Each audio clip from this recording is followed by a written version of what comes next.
তোমরা এরকম কাউকে দেখেছো যে ছোট্ট ছোট্ট জিনিসে কেঁদে ফেলে? হয়তো নিজের সামান্য চিরুনিটা খুঁজে পাচ্ছে না, হয়তো ফোন কিছু সময়ের জন্য হ্যাং হয়ে গেছে, হয়তো কেউ হঠাৎ করে জোরে কথা বলে ফেলেছে আর অপর দিকের মানুষটা ভেঙে পড়েছে। এরকম মানুষ যখন হঠাৎ করে কাঁদতে শুরু করে দেয় তখন বাকি মানুষরা ভাবে এইটুকুতে কেউ কাঁদে, চোখের জল কি অত সস্তা?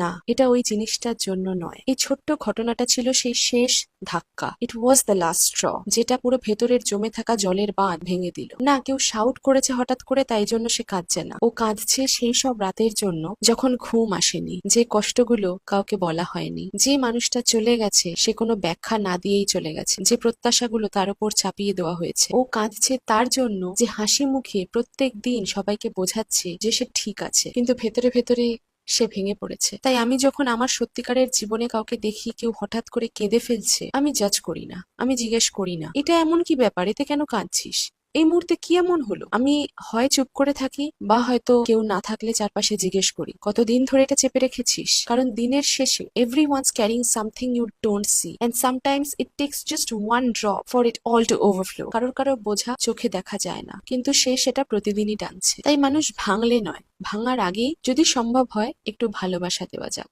একটু সহানুভূতি তো সবাই ডিজার্ভ করে। কারণ কেউই সারাক্ষণ ঠিকঠাক থাকে না, তবে হ্যাঁ সারাক্ষণ ঠিকঠাক থাকার অভিনয়টা করে।